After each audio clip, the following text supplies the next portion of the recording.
We're live. Good evening. It's 5:35 on March 26th. This is a meeting of the Instruction and Support Services Committee. My name is Rob Traber. Present, we have Albert Fenahan Grajales, and online, I see Mr. Woodson. You're here. Yes, sir. Okay, Andre Woodson is here with us too. The committee is present and accounted for, and I also see Mr. Medina, Willie Medina is here from the board. And is there any other member of the board present? No, okay. Sam, if you'd alert me Yes, if good evening, guys. Thank you. anybody else joining us. On the agenda tonight, first item on the agenda is the approval of the minutes dated March 6, 2025. Can I have a motion to approve the minutes? So moved, Mr. Bennett. Moved by Mr. Benahan, seconded by myself. All in favor? Aye. Aye. Mr. Woodson, do you have a vote? Aye. Motion made, seconded. Item 2 is a discussion and possible approval to the full board of the High Horizon Magnet Schools out-of-state field trip to Washington, D.C., June 3rd through 6th, 2025. Like me. Okay. You can take that seat right at the end of the table. Sit down. You don't have to stand up. No, I'm saying, make it comfortable. It's a fun event. It's a fun trip. This is a fun trip. It's not something that we're unfamiliar with. Did you get the field trip packet? So with the transition and directors, I'm hoping that everybody got what they needed as far as the complete field trip packet. So I'm Francine Carbone. I'm the principal from High Horizons. Mr. Meehan is our social studies teacher who facilitates this trip and is the lead chaperone. However, he was unable to attend this evening. Our trip is scheduled from June 3rd through June 6th. We tried to do it a little bit later this year because we were uncertain of the testing schedule, so we wanted to stay away from that. It's our 9th trip to DC since our first trip in 2005. We alternate trips. Every other year in the middle school, we'll go to either Philly or to DC. So this year is DC because last year was Philly. It gives students opportunity to do 2 separate things during their middle school time at High Horizons. It's a 4-day trip, 3 nights. There are 4 students in a hotel room. A security guard is on duty all evening and coordinates with the lead chaperone. There's take place on the door jams to make sure that students don't exit the doors because safety and security is my primary concern when students are out of my vision and sight during the school day. The student chaperone ratio is 4-to-1.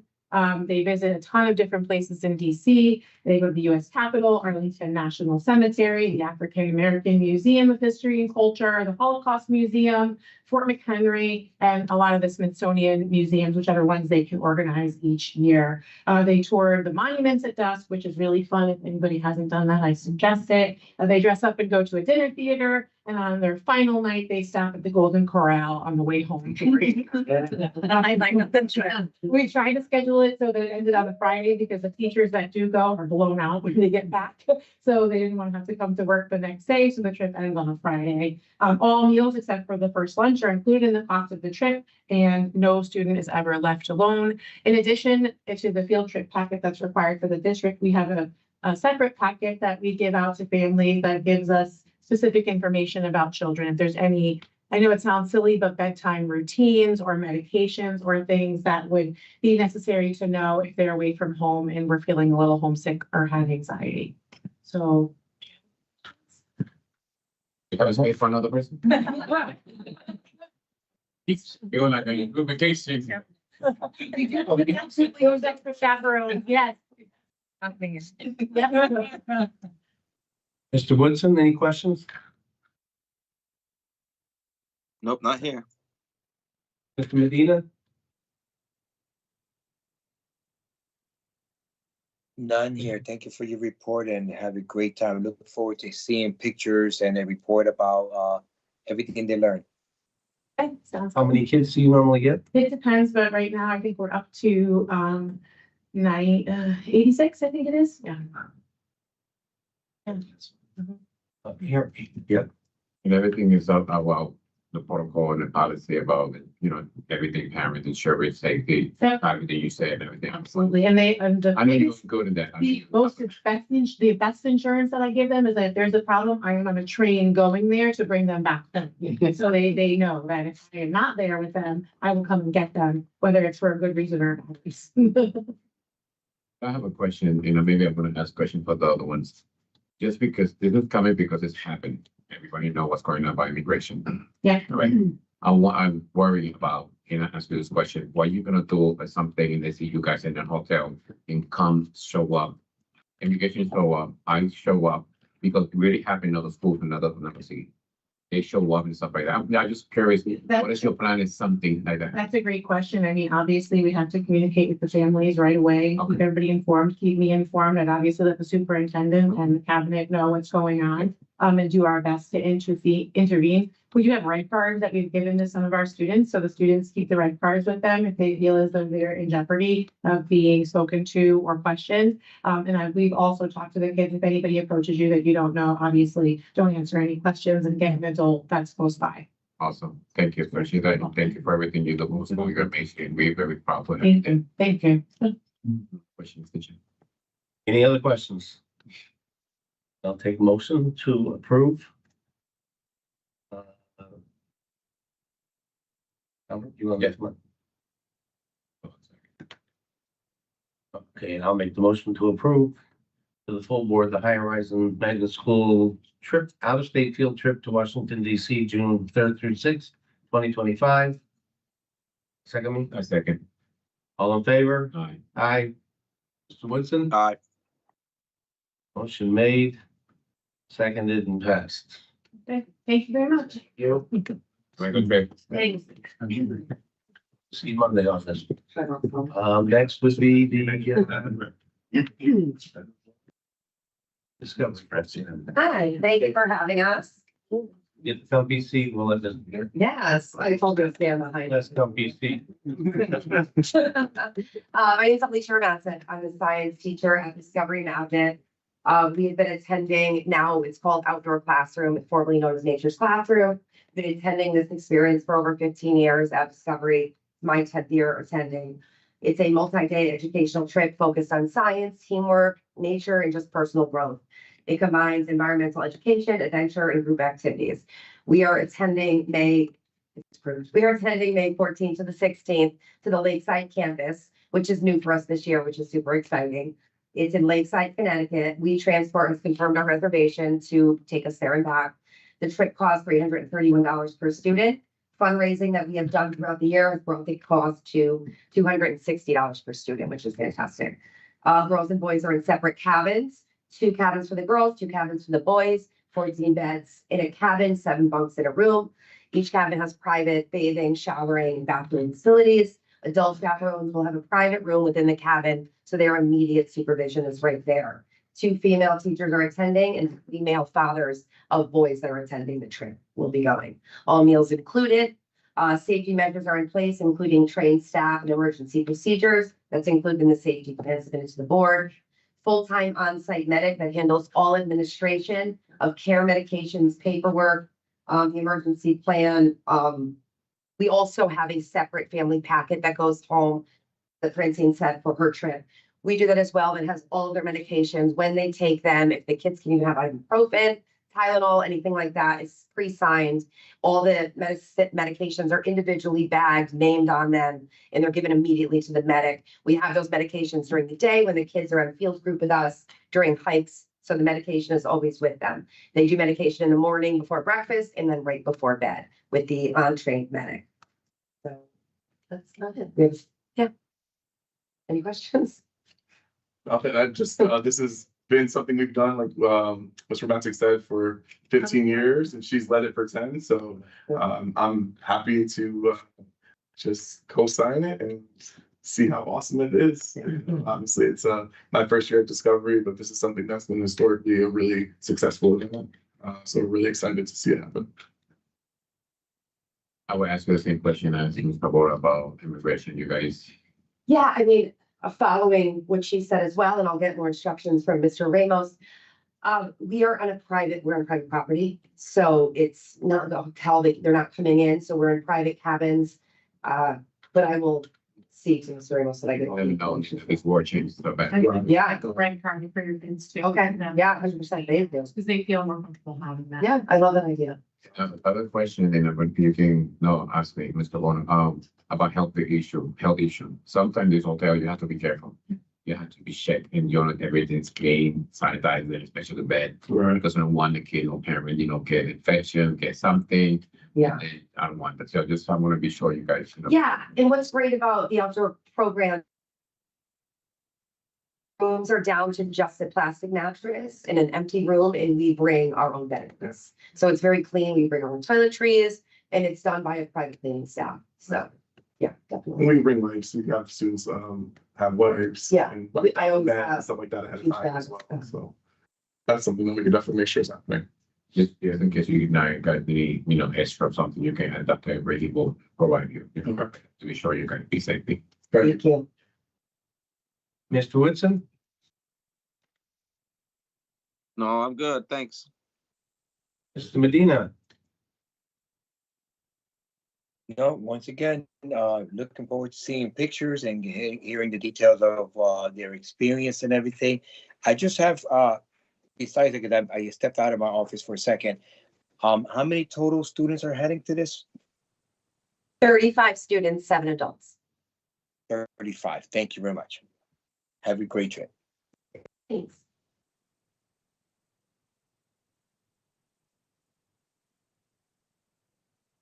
Fine questions, so. Hearing no other questions, I move that we approve the full board and move to the full board, the approval of the Interdistrict Discovery Magnet Schools overnight field trip to Nature's Classroom in Washington, Connecticut on May 14th through 16th, 2025. Okay. All in favor, say aye. Aye. Andre? So, just a point of clarification, it's called outdoor classroom. and Well, it's in- I heard you say that at the outset, but I noticed we had it as Nature's Classroom. So Still, yeah, they just changed the name this year. So Nature's Classroom is now called Outdoor Classroom as of about a month ago. So I'm excited. Lakeside, yeah. It's not in Washington, Connecticut. No, we're Lakeside, Connecticut. Lakeside, Connecticut. okay, I will take that as a friendly amendment.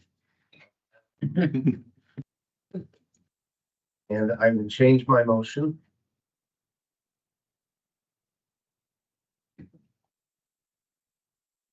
Going to redo my motion.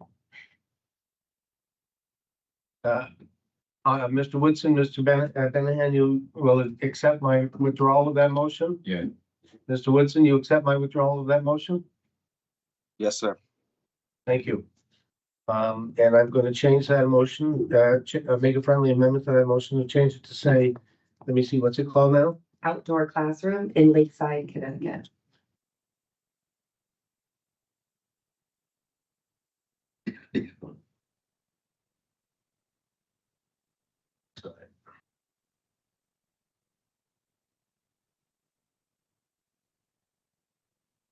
And I will resubmit a motion to approve and move to the full board field trip of the Interdistrict Discovery Magnet Schools overnight field trip to the outdoor classroom in Lakeside, Connecticut on May 14th through 16th, 2025. Seconded by Mr. Benahan. All in favor? All right. Aye. Aye. So moved. Thank you so much. Thank you very much. All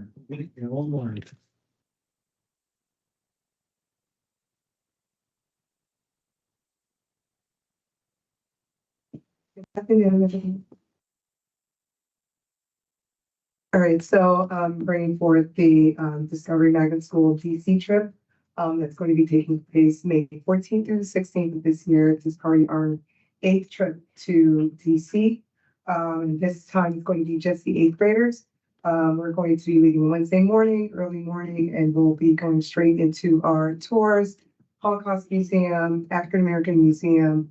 We'll do the monument tours, going to Arlington Cemetery, hopefully getting into the Capitol building and hopefully being approved for the White House tour. That depends on if they're available, and we'll be going to Mount Vernon. So it's going to be a pretty packed trip. It's going to be a great experience for our students. And we have 16 students to 4 chaperones, so it's 4-1. We'll be staying at a hotel outside of Washington, DC. It's the Courtyard by Marriott. We do have security at night. We're using the Silver Mills Company, and they have security at night, 2 chaperones with 2 night monitors. They do put tapes at the doors, ensure that our security is maintained, that students are not outside of their rooms. I get reports every morning. We'll have breakfast there. All of our meals will be covered except for I think it's our breakfast when we stop at Delaware. So that's the only thing that's not covered, but our meals will be covered. So we get back home Friday evening. We'll probably be here by 9:30, 10 p.m. that night. I'm excited for the trip, and the students are excited. It's going to be a great experience.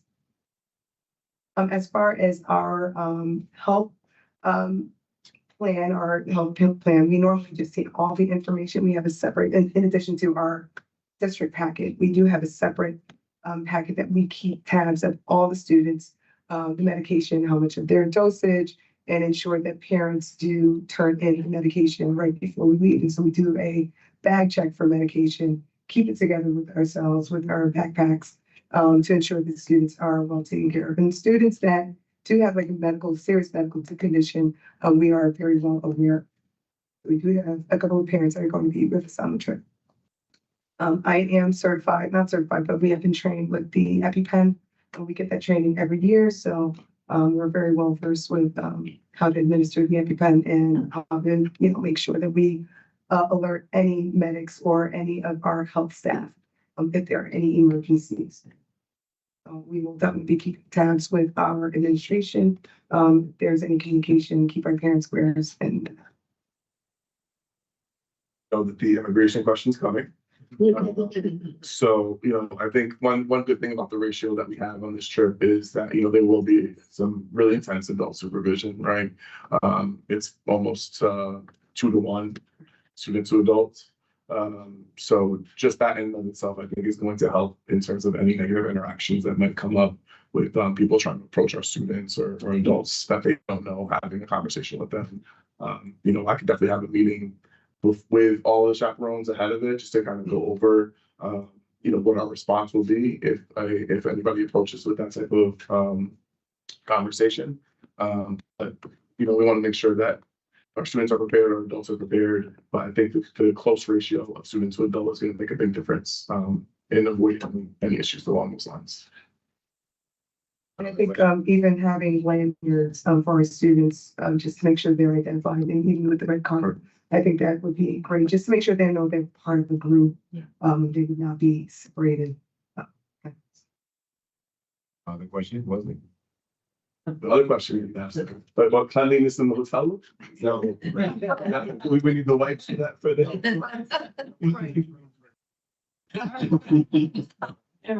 No, you're talking about, Blueprint of the trip. no, that was extra, that's another question. They're talking about you sure the room is clean, because they look everything look nice, but when you start moving, we don't want kids, nobody gets sick. And to respond to that, what we normally have to do is, as the lead, we have to actually inspect the rooms prior to students checking in. Okay. So before we disembark, we actually have to go through each room, know what floors they're going to be placed, and they try to place us in rooms right near each other. So either on the boys' floor, and the other chaperones are on the girls' floor, whichever one, and that's how we do it. And we do bring like care package, if you will, like with wipes, we used to bring masks, hand sanitizers, anything that would keep the cleanliness on the bus, because we spend, a lot of time on the bus with our tours, and of course, we spend some time walking as well, so. Absolutely. Thank you. Mr. Woodson, any questions? No, I'm good. Thank you. Mr. Medina? Yes, thank you once again. I look forward to hearing and seeing pictures and reports of the field trip. But for you, one question, Steve Dacko is the one that's doing the transportation.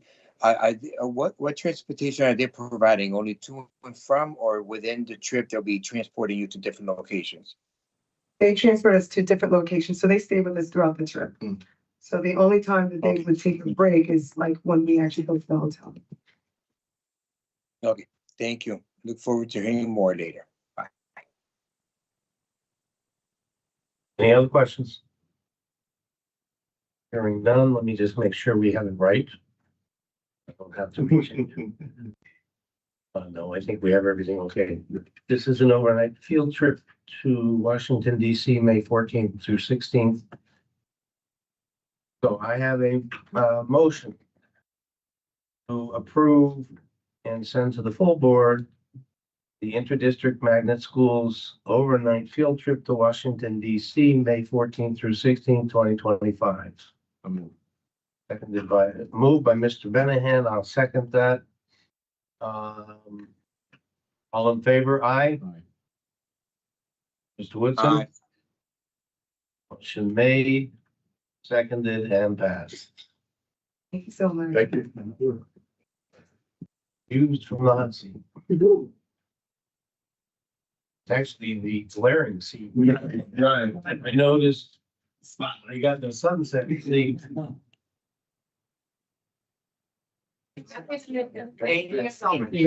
Have a great night. Next Friday. Yep. Bye. Bye, everyone. Good night. Okay, so next on the agenda, we have item 5, a discussion and possible approval to the full board of library refresh to purchase, subscribe to online resources.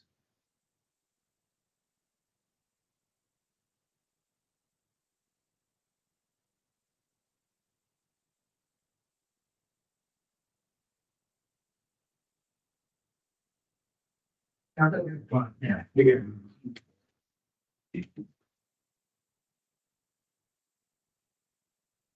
Hey, now you can sit wherever you want.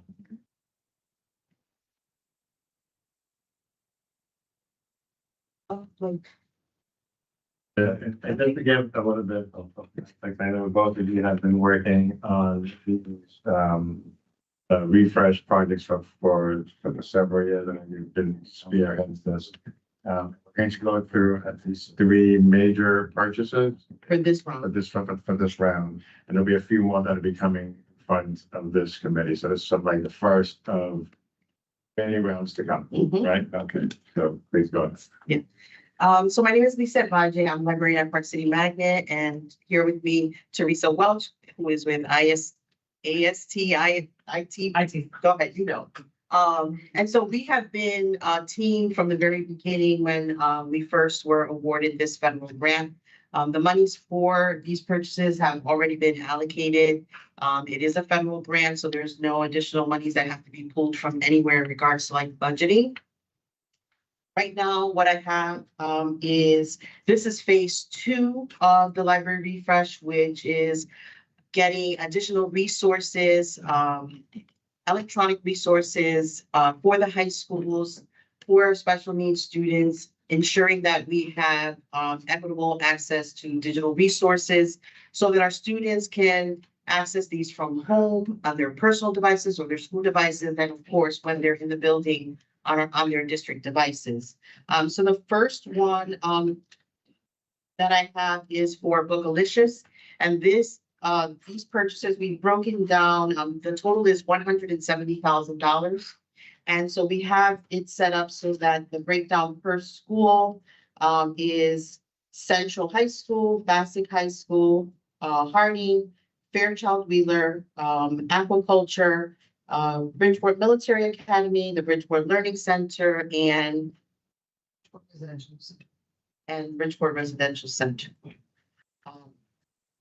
So the monies for all of these resources will be allocated, and if we're looking at like the student enrollment, and that's how the money is going to be parsed out. So that's the first one, Bookalicious for $170,000. And Ms. Valle, just to clarify, these funds have to be used for this purpose per the grant. Yes, this is a federal grant that initially, Dr. Melissa Jenkins, had, worked to get this grant for us. And so it's specifically only for the, school libraries. This piece is also geared towards gauging student interest as well. So a big piece of this grant is making sure that we're getting books that kids actually want to read. So that's the first, yes? Do you want to go with that? Ask questions on each one? Or do you want to do the whole thing? Oh, you do? Okay, so there's not one. I thought you wanted to look up there. I kept looking up there and I thought there was, but You have a whole library refresh PowerPoint, right? there's one for Britannica and one for the New York Times. There is, yeah, okay. Well, I just had, oh yeah, it's Britannica. You want Yeah. to know? Not yet. So we're at Bookalicious. I'll send him the New York Times presentation, which is a PDF. So you said the last one was for something and I don't see it on here. The, Residential center, so that's the residential center on Houstonic that is the incarcerated youth. So they also have high school students there. We want to make sure that as part of special populations, they're included in receiving resources as well. So they'll be receiving books. That's the, I guess, residential. yeah, okay, that's where I was confused. I'm looking for.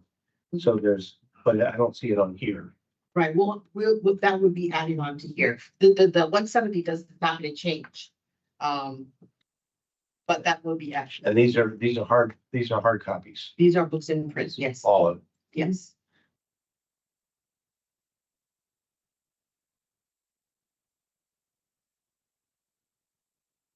So there's nothing online here. This is just all a hard copy. Right, the online one is separate. Yeah, okay.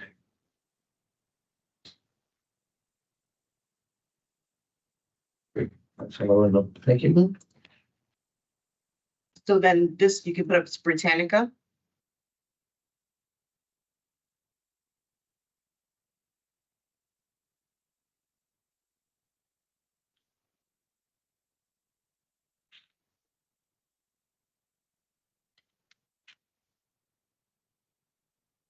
So Britannica is Encyclopedia Britannica. These, again, this is a digital resource that our students will be able to access through our MyBPS portal.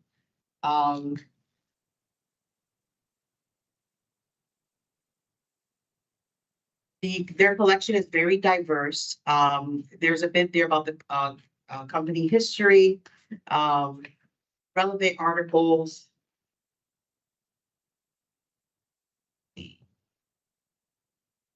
This is our breakdown on it's a go-to resource for classrooms. Our library refresh, but of course, it's not just for the school library students. Well, it's not just for them to access within our school libraries, but throughout the district, right? Using our MyBPS portal. And then what is Britannica School? It's a digital library, as you can see. There are over 137 fact check articles. They have access to biographies. They have access to the images and videos and the learning management system integration, which is like super important because then that facilitates our students accessing the resources. There's additional information there in regards to the levels of Britannica. So we have elementary, there's middle and high school. And this will supplement what we already have at this point. So at this point right now, we have resources for our younger students. We have PebbleGo and BrainPop. So they've been having that for 2 years now, which covers K to 6. Now, all of a sudden, we're going to be able to cover the entirety of the district all the way through 12. And so here's just an example of like student experience, no matter their level. We may have a student who is in elementary or middle school and reading at the high school level, vice versa, in high school reading in middle school level or elementary, they'll be able to move across the platform to access the resources to make it easier for them. There's the online tools to make it easy for the students to maneuver through. They can navigate easily. Oh, yes, they can navigate easily. These articles they are able to translate them Our resources are available in several languages. So that helps our language learners. Accessibility tools. So we have there the translation feature, the reading levels, which the user can change. We have citations. One of the things I know myself at the library, I'm always reminding our students to cite their sources and teaching them how to find the citation feature within the digital resources that we already have in place that they're using. So that's definitely that's part of their tools there. They also have this dyslexia font that the students will be able to choose if that's what they need. And just really, the purpose of this is to increase our information literacy skills, something that we see in the news on a daily basis. So that be a much needed tool for students in library and then in the content areas as well. So here, in regards to like integrating with curriculum, the lesson plans that are there, the resources that are available. The students are able to log in. We have Teams and class links, so that facilitates access for our students and our staff. There are additional additional educator supports that are available. It's part of the package that we intend to subscribe to. Let's see. So we also have, as part of our library refresh, we wanted to make sure that we included professional development for our staff district-wide. And so this package also includes 5.5 hours of training per year. There's live sessions with the Britannica professional.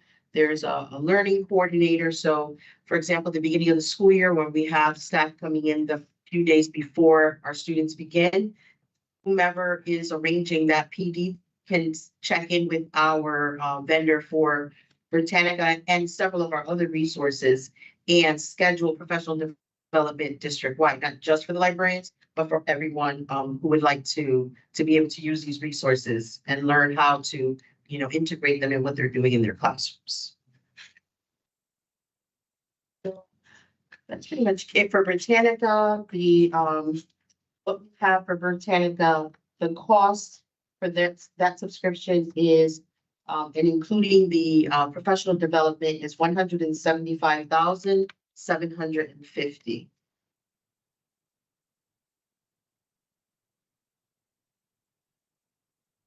And this is a multi-year contract. It's for 5 years.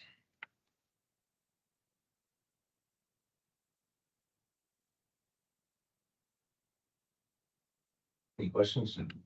Yes, I have a question. Ms. Valle, when you talk about are you called vocalistic? Yeah, Boogalicious. Okay. And I see the amount of $170,000, but you said you need to add some, another thing. So it's gonna be, you say it's gonna be the same price. How Right. much gonna cost that one? So we'll need to consult with Boogalicious and the library refresh team to see how we're gonna shift that a little bit in regards to adding the Residential center. So the population there is approximately 33 students at the moment, and not all of them are 9 through 12. The population presently includes grades 5 to 12. So this particular portion of the grade is only grade school. So we'll consult with them, but part of that is also consulting with the state to make sure that we're abiding by their guidelines as well. So Ms. Howard works in conjunction with the state as it relates to them taking a student interest survey, websites that are allowed within the school. It's coming from the grant, it's something different it's home from the grant. to the grant. I just want to clarify that because I know people that were, what's going on, a layoff, they're gonna say, oh, why they can't go afford foods, not foods, sorry, folks. I don't know when they go. I am, but Yeah, I know.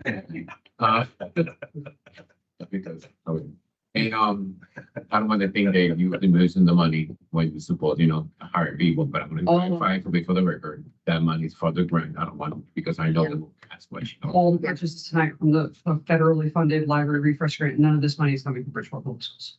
All right, so, But again, it would be a matter, being somewhat crude about this, but I don't mean it's taking 100 books from each of the 4 schools at the top, or 200 books. I mean, it would be diverting, reshuffling the Right. allocation here to allow basically one classroom's worth of books to be allocated to that location. That's what you're doing. Yeah. very much. Mr. Woodson, any questions? On either of these, Bookalicious or in Britannica?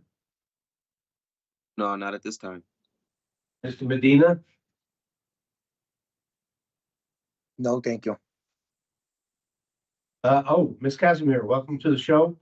Do you have any questions about the Bookalicious or the Britannica presentation?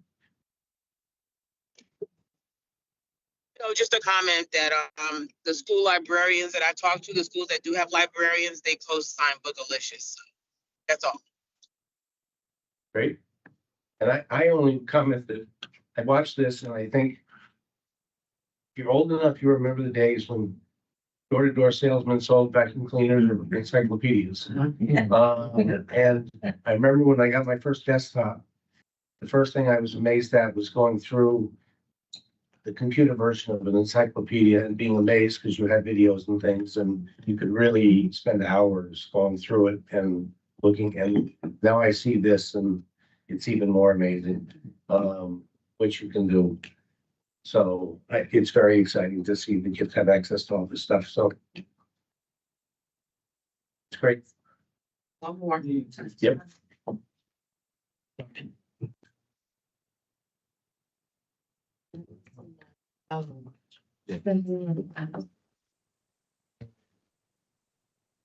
So the next one is New York Times.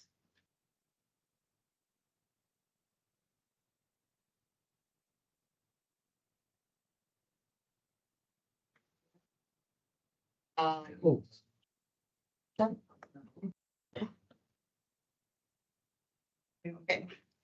We just saw the Athletic and realized that maybe I could have access to the Athletic. Oh. Oh, what happened?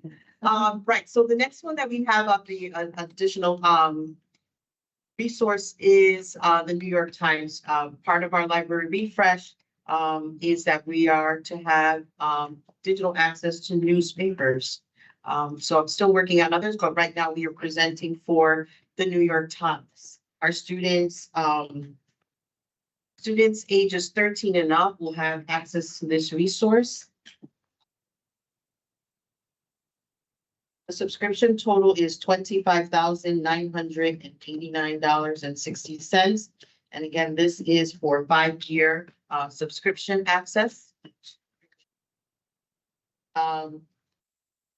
Some of the things that students will have access to, of course, it's like on the pulse of news, the subscription, there's certain games in the packet that you all were provided or the information here. It shows a lot of the different additional things that our students will have access to. And so, let's see. Because users will have unlimited access to New York Times. And it's, our students will have access through our student portal. So that would be aligned with like IT. They'll go on to using their student user ID number, logging in, and they'll be able to access the New York Times through their student portal. This is a research tool, as you can see on that last one, the time machines, the idea of going back through the New York Times so as a history tool. So it's again, something that can be used outside of library by content area teachers to find, really primary sources you may not have access to. And our students have on and off-site access. So again, they'll be able to access this resource from home, either on their personal device or their school device. The one thing being that they would need their student ID, their Bridgeport ETU email to access that. And that's pretty much it. So that total is, again, is for our users would be ages 13 and up. And the total of that is $25,989.60. and 60 cents for 5 years.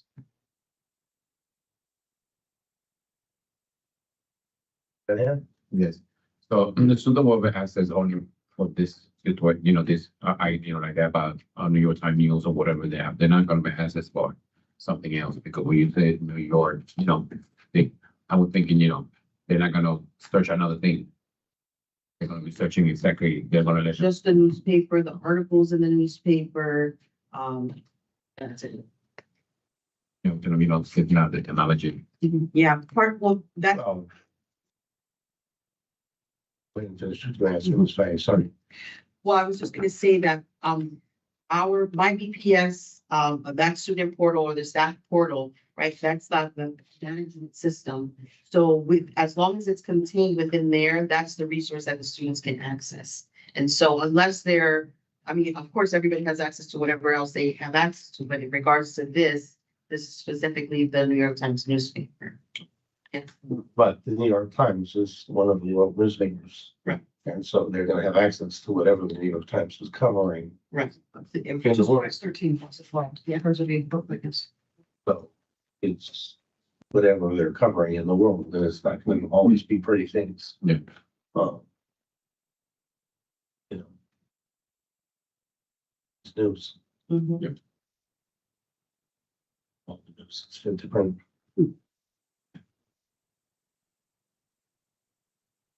Mr. Woodson, any questions? No, I'm all set. Thank you. Mr. Medina, None, thank you. Ms. Casimir,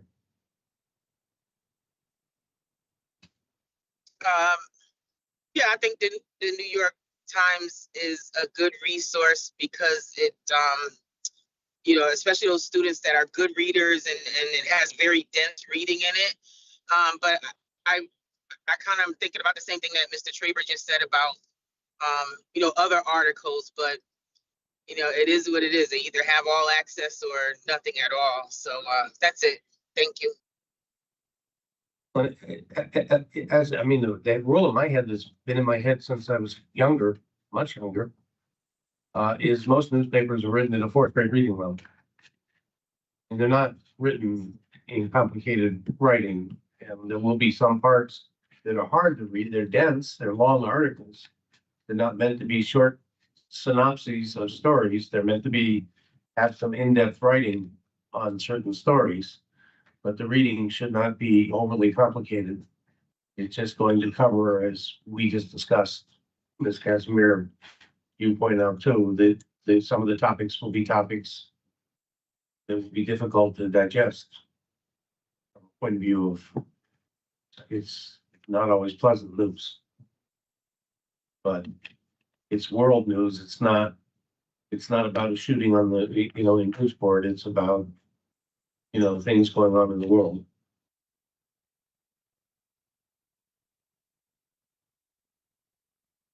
So hearing no other questions.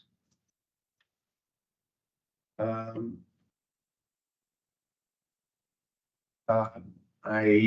take a motion to approve and move to the full board, library refresh. Approval to the full board, library refresh to purchase, subscribe to online resources. So move.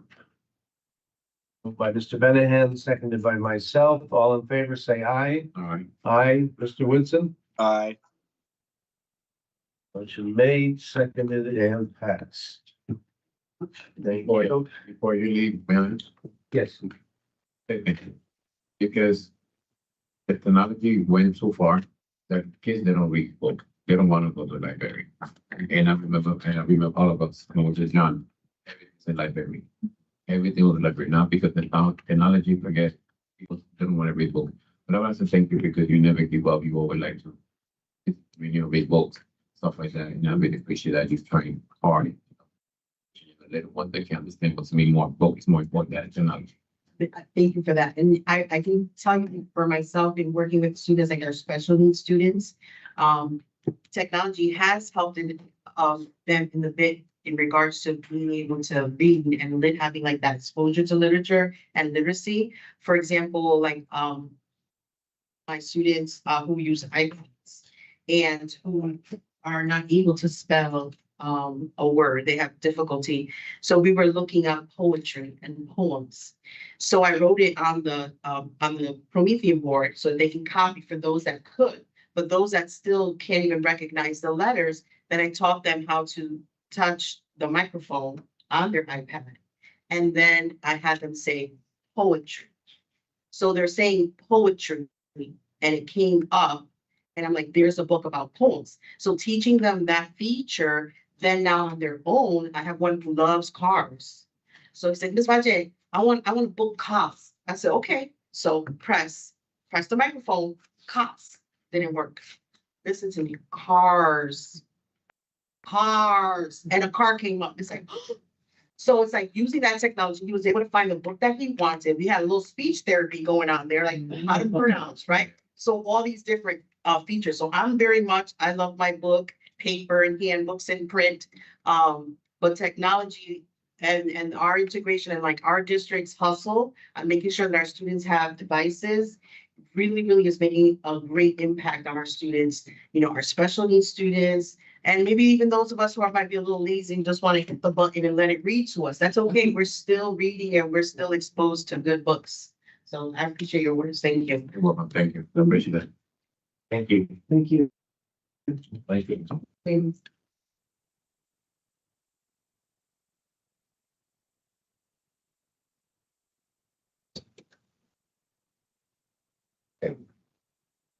Next item on the agenda is a report on the discussion on the ISS/OSS of SPED students in light of the code of conduct.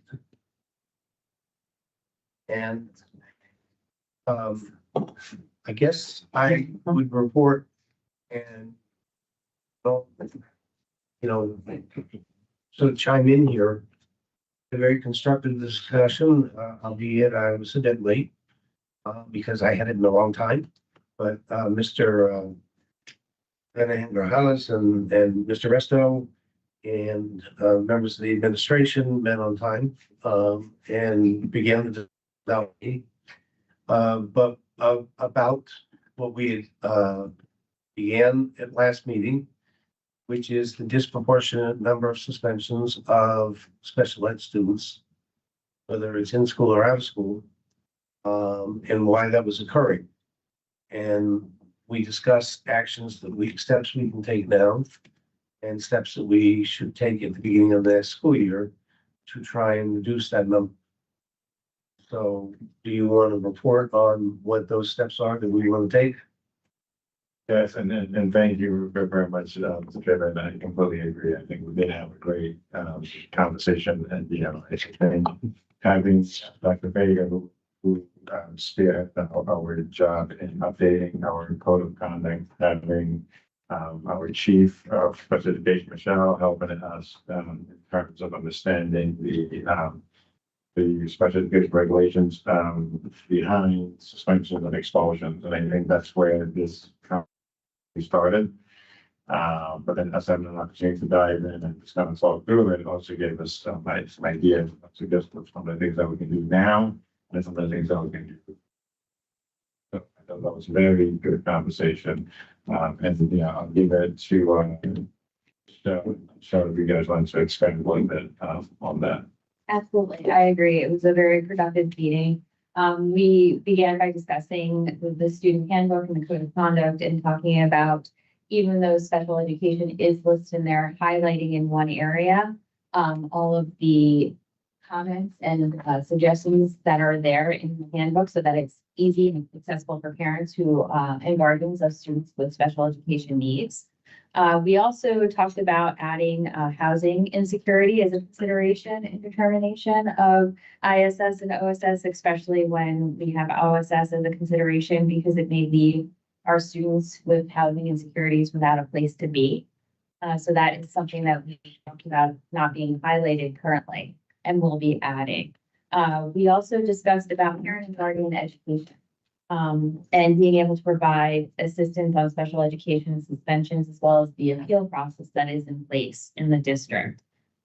With that said, there is a letter that goes out when there's a suspension, and we discuss adding either something on the back of that letter or a one pager that then explains the suspension process, along with providing the parent and guardian with, in multiple languages, how they could address what is occurring so that they fully understand it. And also with that, our parents receive their procedural safeguards, the parents' rights, of a student, of a child with disabilities, and ensuring that they understand those, because it talks about the discipline process, in that document as well. Trevor, that all of the work around this, I think is stuff that we can bring here and just kind of talk it out, even with the samples of what the one page looks like, how to make sure that, what are the multiple languages, we can talk through that, what would be almost one languages, but just great that we can translate it into, but I think starting the conversation here and expanding from there. And also making sure that that information is easily accessible on the website as well as we build that. So it's there all the time for parents. In another bucket that we talked about is professional development. As we were saying, what can we do now? What can we do in the future? And working with our administrators on the protocols and procedures and their toolbox and strategies to work with our students. Not just at the beginning of the year, but in the middle of the year and also at the end of the year. We also talked a little bit about, reviewing expectations and working with all of our students in the school right after a winter break, right after an April break, as we know that we all need reminders sometimes when we're out of our normal element as we come back into school with our students.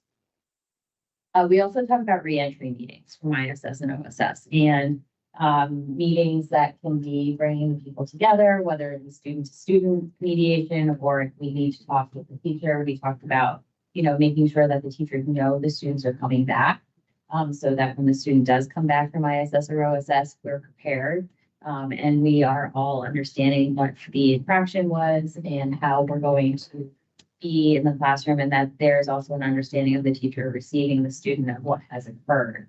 And adding that also to the logs that we have when we know that what the tier 1 interventions have been, what the tier 2 interventions have been, and then that a conversation was held with that student before the ISS or OSS was actually put into place. And ensuring that our administrators understand with through the professional development that for students with disabilities, that when they are in ISS, that they could be receiving treatment. And the student is suspended, that they are to receive their services, and to address some options that we can provide for the services to be provided, because if not, then that will be reported through the state, and it's better to provide those services when the student is given ISS or OSS, rather than having to come back with a corrective action plan with the state, knowing that, we shouldn't continue to make the same mistake of not providing the services. So ensuring that we address that with the administrators so that they know day one, when you suspend a student, that student with a disability is to receive their service.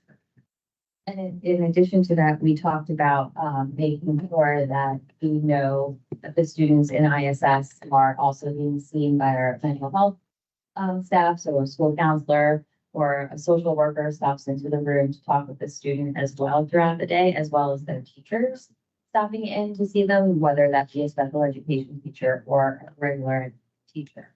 And in addition,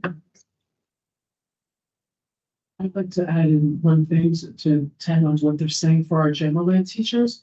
We touched base on it this year at the beginning of the year, but I think we want to reinforce it again this year, discussing what are those tier 1 interventions that we can do in the regular ed classroom before a child escalates, or before we escalate a child. What are those? What can we do in the classroom to keep everything contained, and before the child gets sent to an administrator?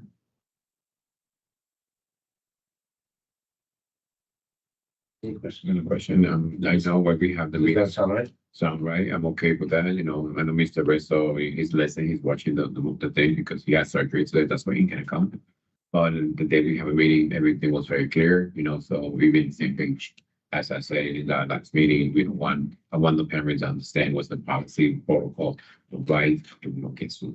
So I know I was very clear, so we understand now, so we're on the same page. How will we, convey this to our administrators for this year? I believe we talked about, and we did slightly touch base on it. Yeah. In our March administrative council meeting, and we discussed that we would discuss this again in a little bit more detail in our upcoming admin council. I recall something like that. We also discussed the opportunities for book studies to address the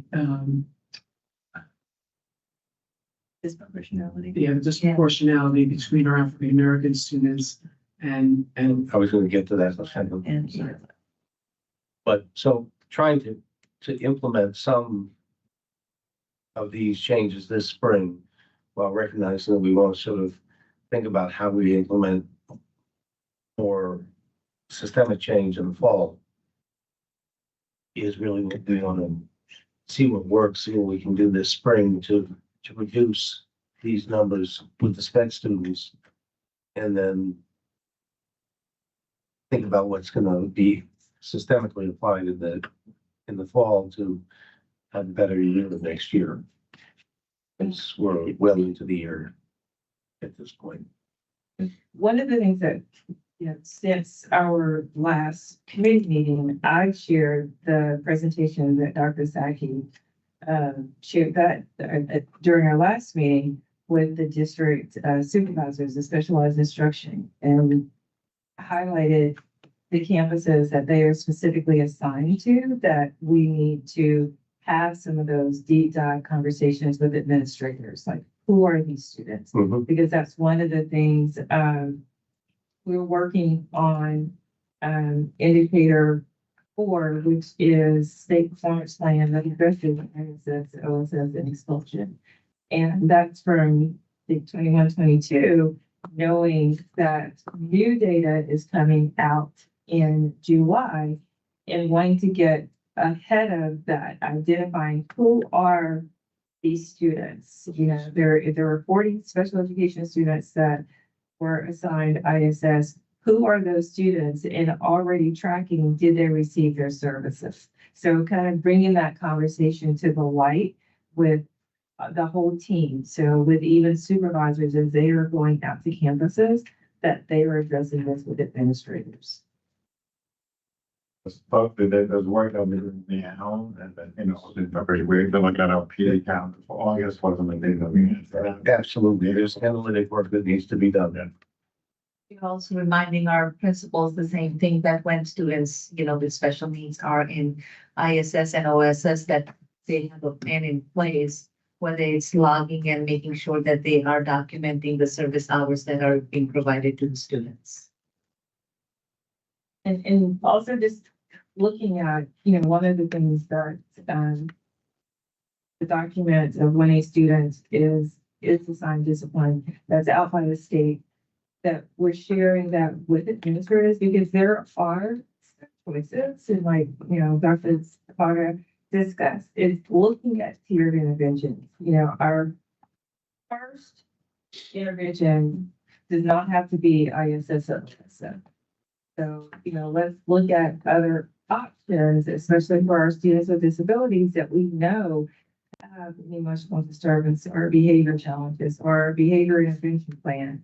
Look at all of that before we choose the ISS or OSS. Thank you. That sparks my train of thought. So yes, thank you. So one of the things we also discussed about is, where did the infraction occur?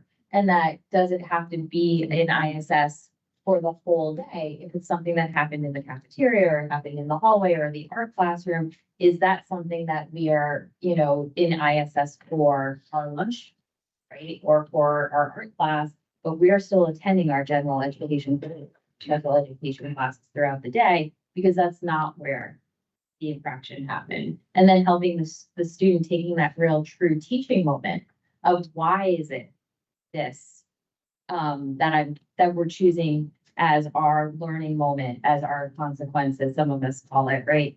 And having that student understand, you know, this is an art class and this is where the repair needs to be done. That doesn't impact your math class. So you can go to math class if it had been in math class, maybe talk about that. So really it comes down to relationships and being able to have those conversations with students and then being able to repair that too, which ties into the restorative practices that we all understand is part of what we do on a daily basis for relationships. There's several layers here, several layers, and I think, you know, and the conversation has been ongoing, you know, our administrators have been working hard in terms of engaging with supports here to try and figure out, and they are pretty good with calling when there's an issue, and you can just talk it through, right? We tell us, you know, this is what we're thinking of doing, you know, what do you think, and I think that conversation, and, you know, we're always having that conversation all the time, even as an executive cabinet team, right? So I think these are ongoing conversations that I just think just strengthens our practice, and then as we get better at it, What I was just looking for, and I thought I had left it, but I found it, is in this data, is this number of suspensions, number of individuals? I think it's total number of suspensions. Right, that's what I think. Yeah, it's not distinct. And you just triggered that thought with your comment.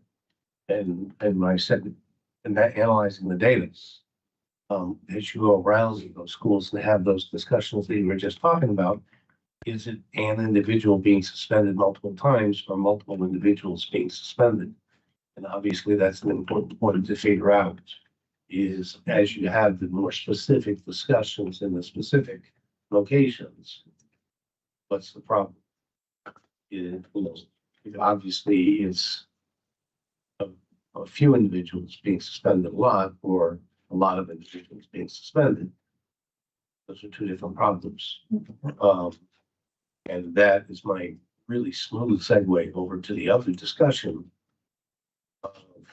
of the African-American disproportionate suspension, which is, why is that occurring? And we need to figure that out too. And that's one of the factors that we need to look at too. Is it individuals or is it class? Problem. And I think that is definitely going to be something that, you know, we're going to continue to explore, you know. Well, that would be one of the first things I'd want to know is it, you know, is it a class? Yeah, that would be one of the first things I'd want us to look at. So for the next meeting, can we take a look at that data to see, is it, you know, across the board, or is it because we have small groups of kids that are being suspended a lot? And if that's the case, then obviously we have a problem with not dealing with those kids properly. But if it's, you know, across the board, we're suspending those kids more often, then we have a problem with ourselves that we need to fix. So we either have to fix how we're dealing with a small group of kids, or we have to fix ourselves, how we're dealing with a group of kids. One of those two things. We will gather that data. Anybody, any other thoughts on how we should look at this? Depending on what the data says, because it comes back to training. Yeah. Because either way it goes, you're talking about a little bit of implicit bias there. And if we're talking about how we're dealing with you know, a group of students, or and we are, when you're looking at special education and your Black and brown students, addressing that through what are our biases that, you know, maybe within us that we have to address, or even if it is just addressing behavior as a whole, what do we have in place in providing our administrators and teachers with, Dr. Quagga said it, with a toolbox of other options for interventions versus this ISS and OSS. So it goes back to, what do we do about it? Professional development. Yeah, and I'll go back to, just relate, how do we continue to avoid your social emotional learning? How do we continue to create environments and spaces where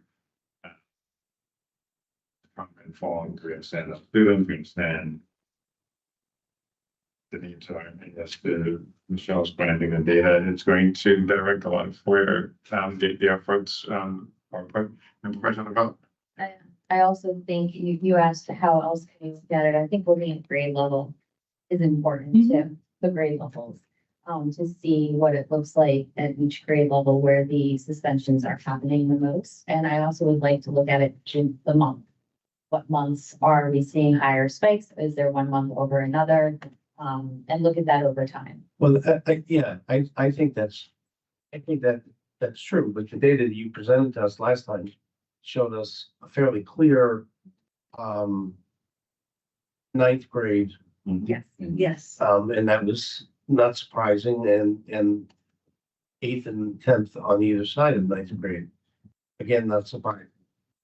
Question we're trying to isolate is why are we looking at the African American population being isolated, and within that, the African American males.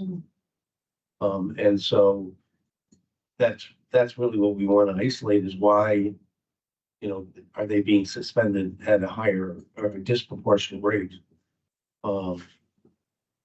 So I agree with you about looking at all that data that way to see And if that tells us anything, but and then having. because it goes to your point earlier about vacations and coming back from vacations at that time of year where we're seeing that, is that creating a problem or a situation where we should be more prepared for those situations?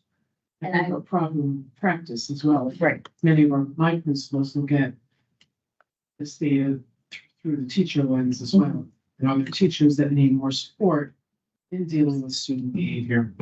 So to put systems, we should also look at systems, what schools and what systems are in place for, because you will look at campuses and one campus is better than the other, and it's understanding is like, why is that happening? And what campus doing, talking about going back to relationship, is, what kind of relationship do teachers and admins have with the students? And so, And I specifically with ninth grade. Yeah. Because we don't have a middle school home, right? Some of those kids have been in those schools for a very long time and have relationships, and now are going to a new school. So it's an even bigger transition. Transition. So how do we focus on building those relationships quickly with the ninth grade? And specifically to your point, our African male population in ninth grade, so that we don't have that. So if we catch them in ninth grade, we know over time that they are more likely to graduate, and that is important. Yeah, except for right now, they're the big dogs and at the end of the, that's right. It is great. then they go to high school and they Little fish in the big pond. the little fish. Why are they getting into my problem? Very structured Yes. to. Very structured, and as, to Cheryl's point, most of them are in those, small class sizes where they don't have to walk, transitions within during the day. It's not that much from going from one class to the next, and there are so many different distractions, so to speak, for them to get into troubles, and, there's. Yeah, So that's absolutely.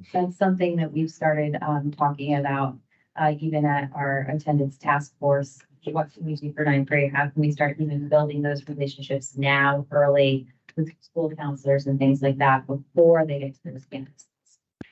Yeah, I think, yeah, absolutely. Just can't disagree. I'm with you.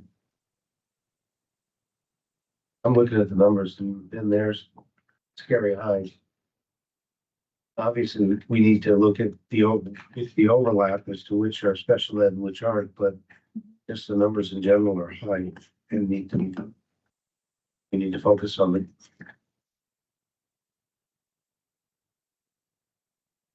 And what's causing that.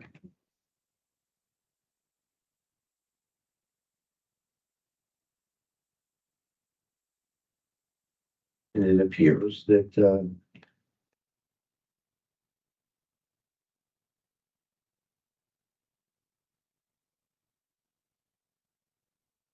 Oh. We'll work it out for us. So next meeting, we'll bring. the We'll take a look. additional data sets. We'll come up with here.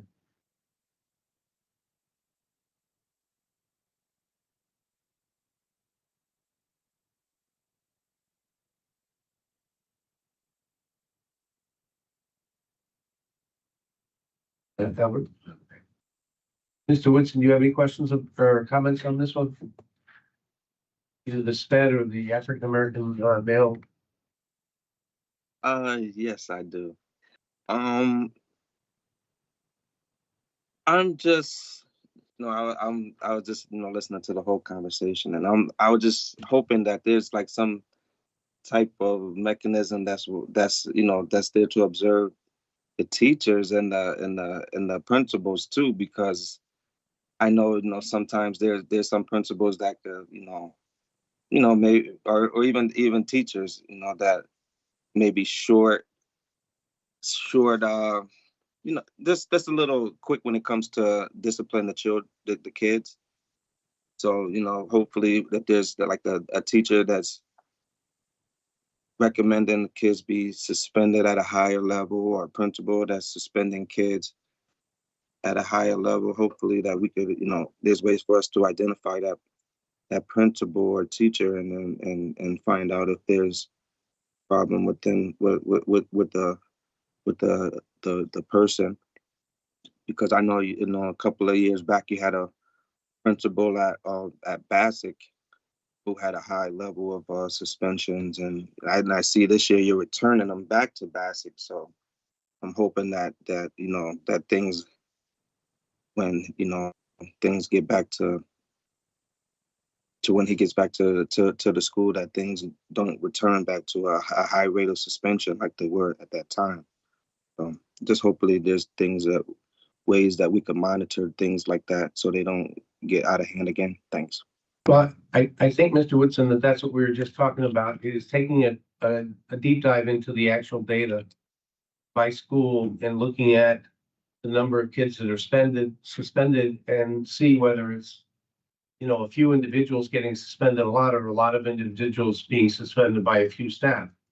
And if the data shows that it's a few staff, then that shows you where you have a staff person who's being a little loose with the suspensions and not really following the discipline ideas. So I think we'll take a look at that. Yeah, because that could identify a number of things. Not only could there be a problem with the principal, but it could be a problem with the kid. Just this week there was a 14-year-old kid shot on the east end of Bridgeport. So maybe that kid could have been doing something that maybe he didn't, but who knows why the kid was shot. But it's always, to me, disturbing when somebody that age is involved in any type of gun activity, or even if it happens against them. I don't know the whole story. But it's just disturbing to me. So hopefully, like I said, we're able to monitor it all, so we could identify things like that. Like if a kid is carrying a gun, which we have, come up against in the past, so we could recognize and identify those kids, so we could get it before it does happen again. They get shot where they bring a gun to school. Thanks. Yep. Mr. Medina?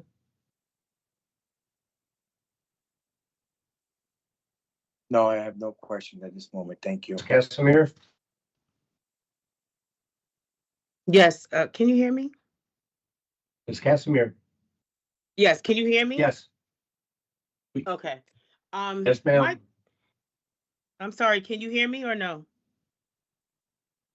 Yes. Okay, gotcha. So my question is for out of school suspension. One of the contracts that I have working with foster kids that get suspended, out of school suspension, one of the challenges that we have working with them is that like the lack of things for them to do, because sometimes we're with these kids like the whole entire school day, from the time school starts into the time school finishes. And it's just, our appreciation for teachers is, we've always appreciated teachers, but you really, really get to appreciate teachers when, you're working with kids in that manner. So do you Is there usually a packet sent out when the children are suspended out of school that you send home with them that they can work on, or I'm just asking? Yes. Yes, there should be a packet that goes home with the students. That's correct. Okay, all right, yeah. If this is where that's not happening, that would be good to know. And, you know, and just to kind of go back to a little bit of what, you know, Mr. Wilson was sharing, you know, and I just wanted to say, like, you know, I think over time, I think certain expectations might have been different in different years, right? And I think certain approaches might have been different at some point in time as compared to now. Now, we are looking at approaching things in a restorative manner.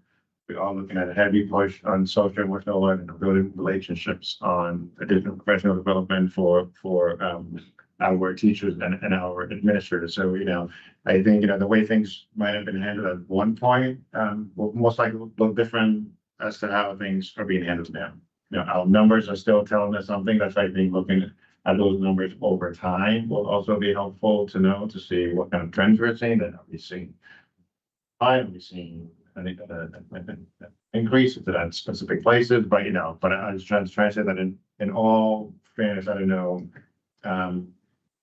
over time, things might have changed. So, you know, right now, at least the expectations now and moving forward, I believe are clear in terms of how, expectations are. Say that. Mr. Woodson, I think it's safe to say that, there are the full spectrum of individuals as to how they think they should deal with students. And then getting the individual staff people to understand what the system wants them to be. And as we've talked, and we all agree, as you've seen the turnover in leadership over the years, then you've seen the turnover in what people want. And then you've got administrators and staff people who have seen that turnover. And I'm going to look around the room and see the people who've been in the system for a while. Know that you know, it's sort of like, oh, well, things change. And so you sort of wait to see what stability is going to be.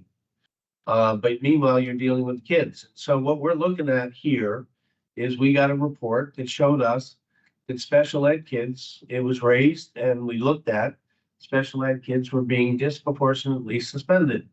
And so our first look was at that. And in looking at the data, we also noted that African-American men, boys, were being disproportionately suspended. So we met between the last meeting and this meeting to talk about the special ed concern, because that was the one that was raised.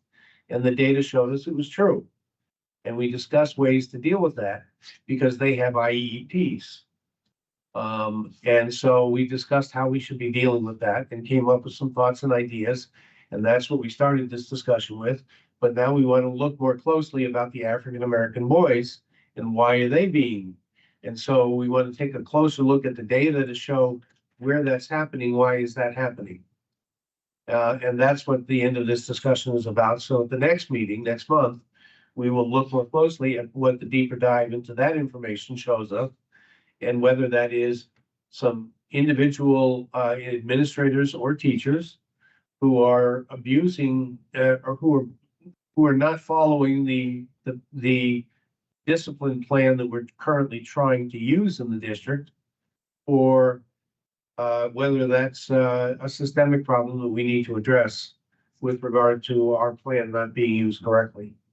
So that's what we're trying to figure out. Yes, and I think it would be important in this process, at least now, not necessarily to say, you know, like, any particular teachers or administrators are doing something necessarily wrong. I think it's more of, you know, this is what's happening in your building. How can we help you in changing this and making sure that we're doing it well? Yeah, like one of the things about, you know, we have a high proportion of new teachers. And the hardest thing for their new teachers is classroom management.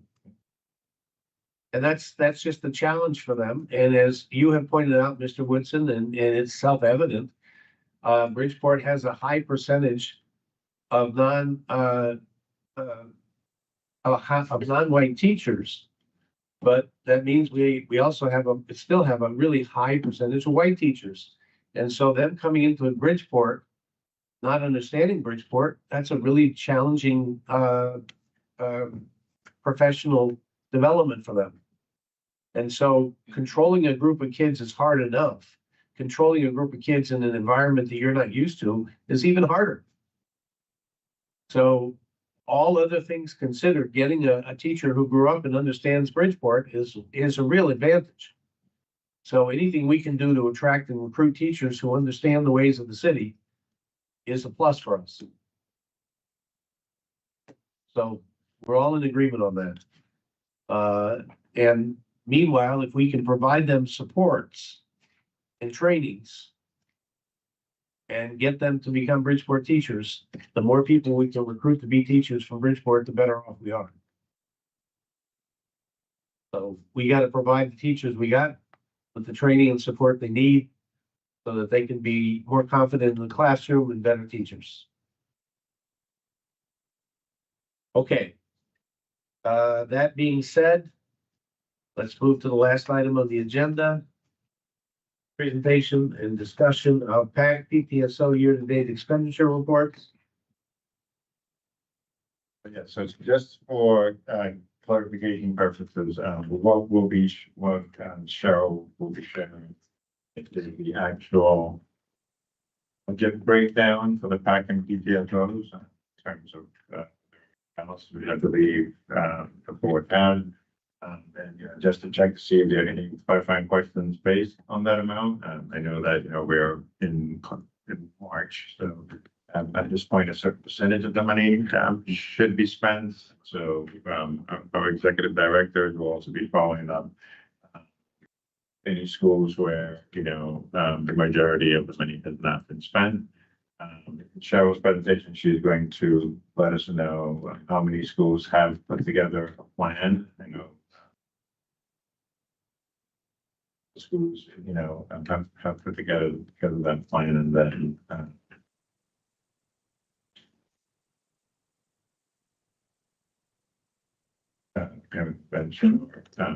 but and a few other questions that we can address and was on the list. I just I'll give a summary of the spending. So whatever you have there. So we have had 98% of the action plans turned in at this point in the year. Action plans must be turned in order for monies to be processed through the P10s into the Title I money. At this point in the elementary schools and the paperwork that you've been provided, we have 6 schools that are 89% or more that have spent their budget. We have 7 schools that are between 50 and 75%, and 7 schools that are between 49 and 25. You're reflecting what's on the paper? Yes, I am. We do have 10 schools that are between 25 and 49%, and we have 6 schools that are 24 or less. So those 24 or less, we have been working with the executive directors, also the community liaisons have been calling the PAC presidents themselves to invite them in for meetings. And we've been talking to the principals about the spending. At the high school level, we have 2 schools that have spent 70%, 1 at 48, 1 at 22, 1 at 10, and then 2 that are at 0 at this point. One of those 2 schools did not have their action plan in, and they do now, and so that money is being processed. So we have 1 outstanding high school without an action plan at this point only. With that said, we did one-on-one training this year for all of the PAC presidents. They were invited in to either meet online or in person with the community liaison. They could bring their vice president and their other elected officials if they so desired. They were we went through the process of how to plan their year out, how to budget, and also how to put in the P10s. And so at this point, we are in communication with all of the schools about making sure that their funds are in and encumbered. They have to be encumbered, not spent, but encumbered.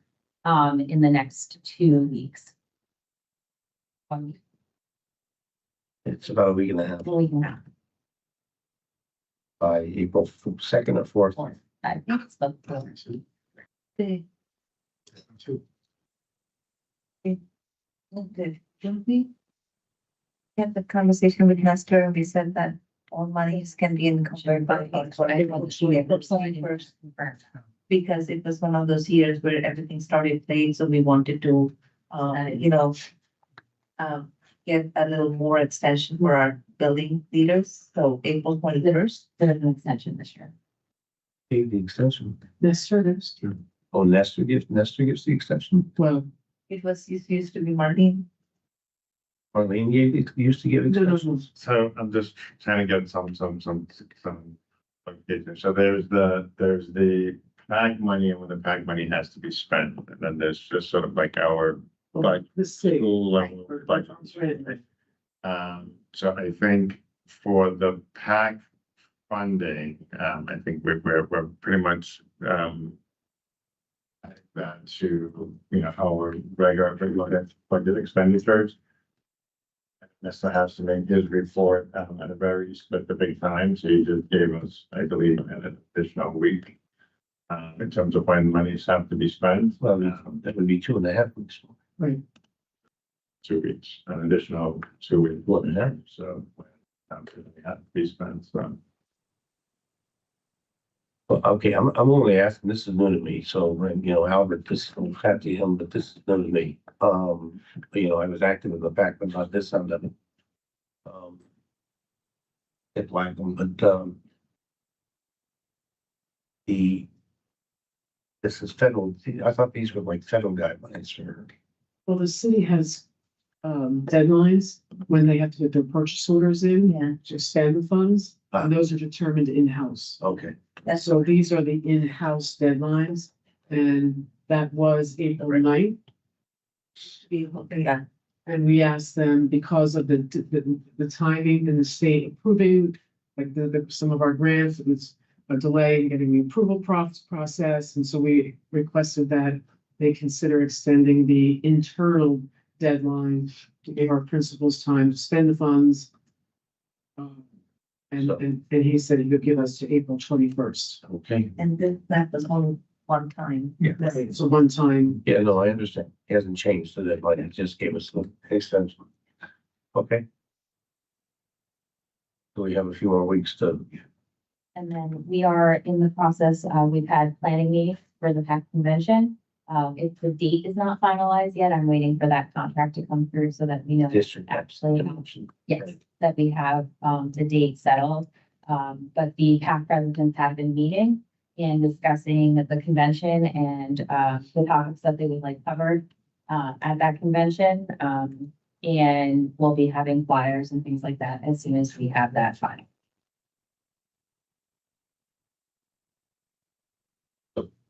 Just a week. Or the Department of Student Services and the PAC presidents.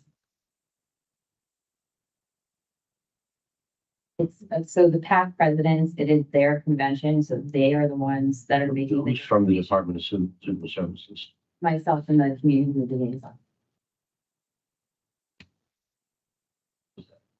Jeanette Aaron. A little different.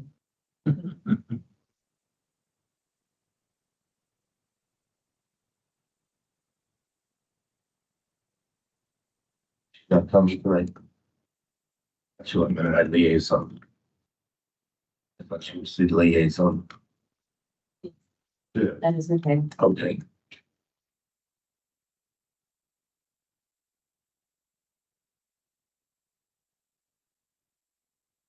And how many PAC presidents have been attending? At our last meeting, we had 6 presidents, even though all were invited. And our next meeting is Thursday.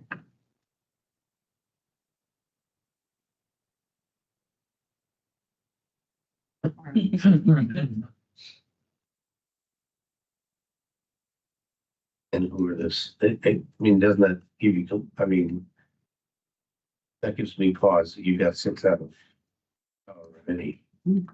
Yes.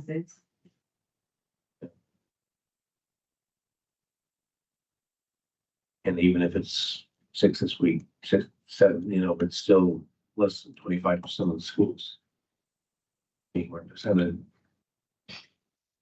With constant calling and with emailing. We're running other workshops too, and we are seeing that adult participation as well. So we keep calling and holding meetings and knocking on doors, sending reminder emails and follow up. Even if anyone has said, oh, I'm not able to do it now, we've contacted the principal immediately and let them know that the president, vice president, secretary, whoever it is, and telling them that they have to hold another election. Because the person has stepped down or said that they cannot do. Yeah, and I think even, just as, you're also looking at different ways to, parents, what kind of fundraising partners to see if that can, help bring in more parents to the different activities, Translation services as often as possible. services. So again, trying to figure out what are the other ways that with community organizations, we've been building leaders that help increase the number of And that, the schools themselves are running events as well, and they do have parents coming. I've attended some of those PAC events, where they are very well attended. The PAC presidents have passed out, flyers to their parents, and they've also asked what they would be interested in, to plan future events. Those have ranged from, Routine Day events to parent events to, movie nights. You've seen a lot of I'm Circle Santa for Christmas. But yes, Hispanic Heritage Month, we saw events, we saw Black History Month events as well, kind of thing. Well, let me just round out the data and then let me open up the discussion because I don't mean to, I was just trying to complete the data of who your report. Looking at this table you gave us, you said some of these schools, some of this data has changed. So which schools you said on the elementary, you got some up? So this is the most recent, and this comes from the grants department. So this is as of 3/18. Right. What we do know is that we had one more, EMA, we have their plan, and so that number should be going up. That is the only school that I can tell you that. If we ask for another report, that is probably going to change. So BMA is not at 0% anymore. I do not believe so. And I can't believe Bassett is at 0% because I've been to functions there this year. And I think some of it might be the actual, entry of information, which, that would be a follow-up conversation with, And I'm looking at classical studies here, Those, and there's just no way Miss Queen has spent 0%. sometimes it is about, sign-offs in the process. Because there are certain people who have to make sign-offs and, sometimes the person who has to sign off on it, the parent is not available or is not signed off on it. We're in constant contact. Here we're talking about a person at the beginning of the year who was offering to train other parent leaders in other schools on the process because she's done it so long. I can't believe that she has spent 0%. I believe she spent all of her money and knows how to spend it. So there's a breakdown here somewhere. yes, that's clearly like a disconnect with some of the places where it's a zero, because to your point, I know schools that are spending where it's not reflected here. So somewhere in the process, there's some clarification that's needed, just to make sure everyone is inputting the information incorrectly and she's balanced. No, I spoke to Tom Cunningham at Placerville. They're in the process of now, they should be all done within the next couple of weeks, I think. The PAC president was just a little behind. So back in. Okay, well, those are the questions I have, Albert. To ask question and then just ask question. First of all, this is the something, and you guys will see my email. I'm doing this for almost 20 years. I can close my eyes and I can tell you everything how I did it.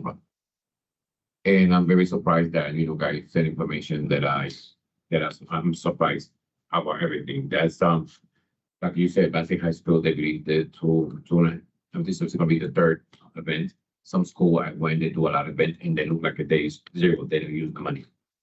Problem is that, if the secretary, they don't send the format and send it to, the Department of Grant, it's gonna look like they never use the money. They're supposed to send it. It's over. School secretary. The school secretary, that's just the format. But before that, it's a form they call P10. And I'm doing that for many years. Something that the PAC president or PTSO president had to do that order. Sign it from the principal and the president. Because you have to understand, I know this position, they don't get paid. But if you want to run as a president or vice president, you represent your school and your parents, you have a job to do. If you cannot be doing, so step down or let the other people do it. That's what I call P10. That means the president, they know how much money they're using it, what they order, and how much money they got left. That's in the record for the school and for the president in the school. It's just okay. They say something, oh, you will have $7,000. You don't use it. He said, no, but you use it. Have the P10. And the principal and the president, they signed that document. That's the record. And I'm very surprised they don't do that. That's a big one there. I used it when Marlene Singh was here. But I used it when my son was in to school with the first grade, to tell you one. And they always never failed because that's the record. And with that, because, and just in case you need to call the grant office, they don't give the information, at least you have that document in the office with the principal. Listen to you just say about the parent convention. Parent convention is not something you're going to be done in 1 month. Let's put it this way. Parent convention had to be done for parents from the school committee. Had to get a committee like I'm doing. I have experience. I did twice when I was the president for Basic High School for 2 years in a row. And it's a big, huge job. And I can show you videos and pictures. It's a big, huge. It's something that we do at a conference. We're talking about all Bridgeport Public School. We're talking about 300 parents that will come. They fit, We're talking about people from the state, people from the city, parents, leaders, everyone come to that big event. And this is going to be the 50 years I believe they're going to do it. We don't do it from 2019, the parent convention. And I asked so many times how much money we got left, and nobody needs to tell me how much money we got. Asked so many questions, and you guys didn't know about the budget. Some school got a difficult situation. Some principals are using the money where they're supposed to be using the money. They submit items of food. We're not letting know the PAC president or PDSL president. Well, that's why the reason they have to use the form PDA, the D10, to sign it to be sure you approve it. Without the proof of the PAC president or PDSO president, they cannot submit. They can't send that form. But you know what? They do it. They send it. And I don't know why the grant office has sent it. Sometimes they order stuff when the money is for educate our parents. So we show you, you can also, you're mandatory. I always say that you need to buy food. Some places they say, oh, I have to buy food. Well, you have to understand, parents, they come after work late. They have to cook home. What is the problem? You can do a meal, pizza, whatever you want to order, you have, that's what the money for. That's part of the money. But some principals, they complain because they really call me that they already know that we don't need to order food. Yes, you can order food. I always say this, and that Mr. Chair knows this. PAC president and PTO president is the one in charge for the money in the Title I. Not the principal, not the teachers, not any staff or BOE. They're the one making the decision. The only thing that PAC president, PTSO president, they have to communicate what the principal is about because he's the supervisor of the building. They don't know the date. And they have to do the AR 100 and AR 200. That's me, custodian, and security. They need to have. That's the form. That's the only thing the principal has to do. And of course, the principal, if they will let him know the leader if they want to be there or not. I would love to, principal be there because they like to speak to the parents. What else? There's just so many things, you really see the list, and I'm in shock because they have to understand that the state see that they see this, they're not using the money. Now you say, oh, April 21st is gonna be the last day. I'm very glad you know if you're gonna have time, because this is what happened. They're not helping our parent leader. We got new parent leaders. I'm always offered to my parent leader to help, but guess what? I'm not here to take nobody's job. I'm not here to tell how to do the job. I'm here to help. Be almost 20 years doing this. I'm here to help and support all the PAC leaders, to training, you know, so you can push your way and you do bring parents. I'm not here to tell people how to do the job. You know, but I don't take the job. And trust me, BOE, they're not going to hire me. But trust me, that's the way I am. And I don't want that. I want to stay with the way I am right now.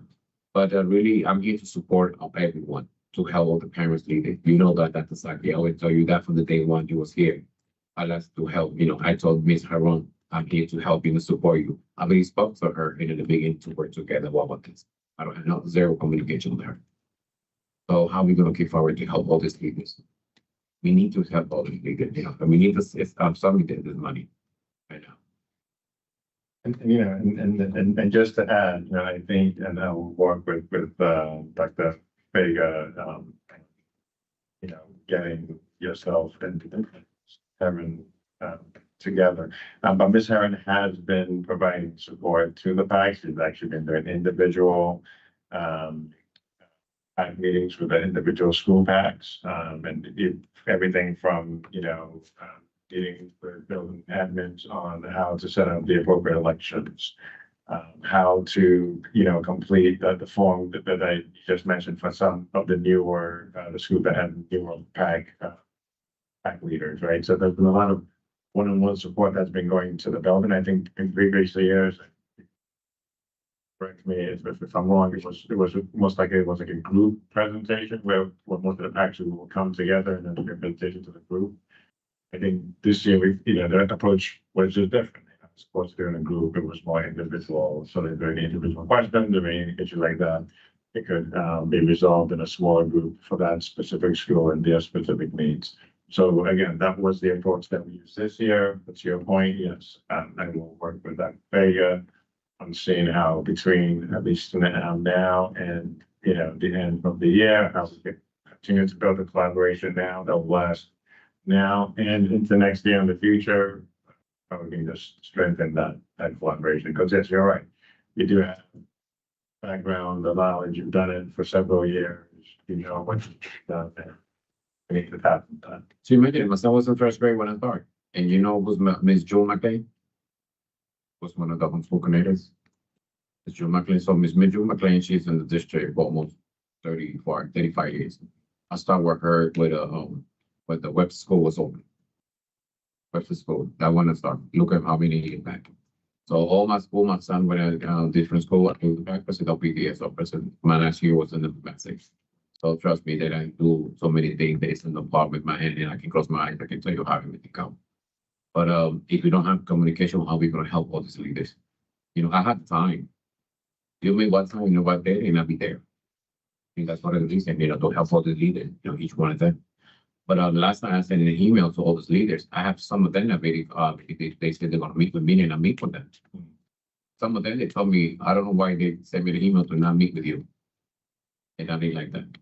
But that's all that like everything, because, you know, I inform him, he's a superintendent. You know, he will do whatever he had to do. But I don't like that, because, you know, I'm not perfect, but I'm trying to do the best, you know, to help us leaders, because they need to send. We need to help parents.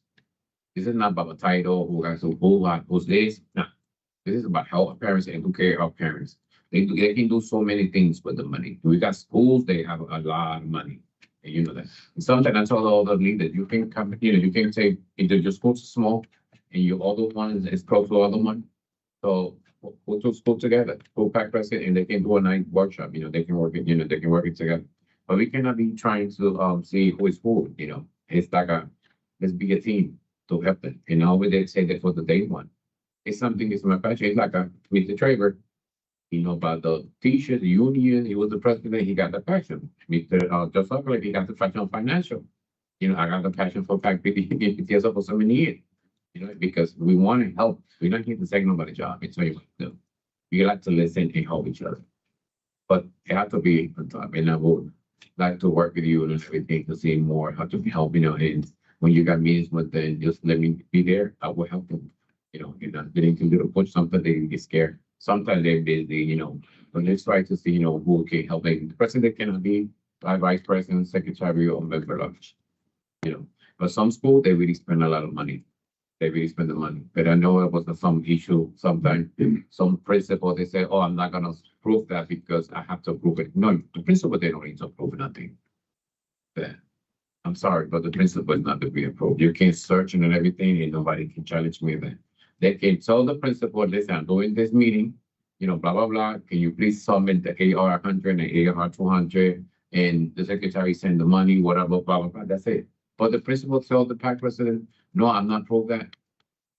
And again, in all fairness, I do think that some of it is just, probably from us, just reminding, our principals of what the expectations are when it comes to the PAC funding. So I don't think that anyone is purposely saying, I'm not going to be approving your money, but I think it's just us just reminding them that, again, this money is controlled by the PACs. When they come in, they say they want blank, you're obligated to, I think it also depends on what they're trying to buy, right? If they're buying stuff that, is not a great idea, right? Then that's something where, as a principal, you might push back and say, yeah, that's probably not the best use of the funds, right? But, the principal, they can speak with the leaders and listen, can we do a workshop for the parents? And they talk, because that can work, that's what they call the action plan. That's why they have an action plan for 10 months. 90%, right? 90%. Yeah, action plan. Yeah. So do the, the way to do action plan. I know sometimes they say we send action plan, the department send it back and say, I'm not gonna put that, it's terrible. And you guys know that. So now the action plan, they really send it and they really prove it the way it's supposed to be. That's why they have an action plan to work with the staff in the school and the principal. They can do a workshop for the parents. Everything is to help our parents, And another thing that I want to ask you is the vendors. You have to be careful how the leaders are spending money with vendors. You're not gonna order stuff that basically we can give a sample. Why the reason you're gonna buy some computers? Some school they really have computers in the classroom. Why are you gonna order stuff for staff or the school when that money is for your parents? And that is true. I've seen that and we have worked on that. In that situation, yeah, you have to be, because the vendor's not gonna tell you no. The vendor will take the money, especially now they put the price triple, not double, triple, because I see it. So people are using PAC funds for computers? Yeah. It was. I've seen that. I've seen. One school they did it. Turned it back. Yeah. But I didn't hear. But it was the most school that I told the leader you can, because they told me they can do it, and I said no. So that might be an instance where the principal will say, no, this is not the appropriate use of it. Exactly. But I know some PAC leaders, they're new. They need help. And that's why we're here for help them. They are ultimate, they really know what to do. And they know what to do, how to do the job. But I don't like when they go to them and tell them, this is the way I want you to do it. Because I'm not gonna tell you, Dr. Saki, I want you to do it this. Because I don't have the authority, I'm not never do that to you. Because I know you can do the job. How come they tell the PAC leaders, no, this is the way you're gonna do it, this is the way you're gonna spend the money? No, you don't tell the PAC president how to do. That's why they have a committee. It's a committee, president, the vice president, secretary, and members at large. They plan what to do in the 10 months, and then they sit down with the principal. And the principal, this is what we had, and we have five, staff to be included. So because for that money, staff, they can get paid, $37.90, $37.90, I believe. That's the amount for them. And again, I think, I'm sorry to keep going back to this, but then, It's okay. In all fairness, I think in the majority of our schools, right, this is working well, right? So there might be a couple of instances where we do have like some random things that come up. When I think it's us just, again, going back and supporting those particular buildings. And as we hear of like specific locations where certain things are happening, I think, we can go and provide support to that particular location. But I think overall and as a whole, I think that it's working the way that it was intended to. But, there are some particular places where we'll probably have to provide some additional support. And I will definitely be charging Dr. Fagan now with collaborating with you to make sure that this does happen, okay? And like I said, you're 100% right. You have the experience. You've been doing this for decades at this point. So we have to tap into that, right? And just kind of, use that knowledge to help, Yeah, just like I'm here to help and support all of you. I'm not here to get a title, nothing like that. Home is the better. No, I'm here to work with you. I'm not perfect, but I like to help all these leaders because we need to bring parents out. And, they can be, well, I don't want to push the parent. Now now they're scared of what's going on in immigration. They don't want to come out. They don't want to speak. So it's very sad. But about the parent convention, I prefer, you guys plan, that you can plan now for next year, so you can do a little more, get your time. Because now in the last moment, I'm telling you, it's a lot to do. It's a lot, and we need to be sure we can have a committee, a parent. And then like you said, they're gonna do what kind of workshops they're gonna do. And they provided meetings, what they would like Yeah. to do. It's very similar actually to the ones that were in 2018, 2019. I can show you, I can show you all that, so they can get it. Also, it's very important that each school, Dr. Sakin and everyone, they have a Title I book. What's mean Title I book? This is a book, what they did each month. What kind of workshop, how to spend the money, you have your B10 there, who came, the signation and everything. Because the state, they can come and say, can I see the Title I book? And then you're gonna be looking at the computer, looking at the paper, the principal, the secretary, I need this, I need that. They need to have that binder. Each leader from each school. So if they come, or one of you can come, let me see your Title I book. You have it there. On all the 10 months and everything you did. And that help. So if the people that say they can come, let me see how you spend the money. Very important. I'm telling you, they can use that. And also the district pack elections that I know it was a draft of the bylaws. I can send it to you. And who vote for that and they really vote for that. They can review. I know, it was one of, it was what one of the attorneys we had. He really checked the draft for the bylaws, he checked few words and he approved it. And we need to have the district back.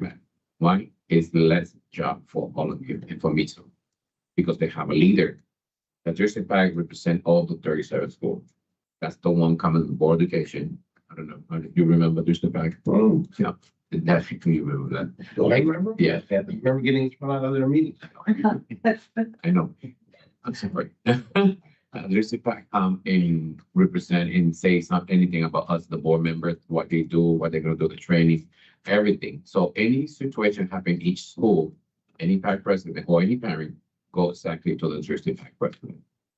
I was part of the district pack president. I was the vice secretary, bilingual correspondent. So I have a few titles in it for so many. Me the university, he was the from the special education. Okay.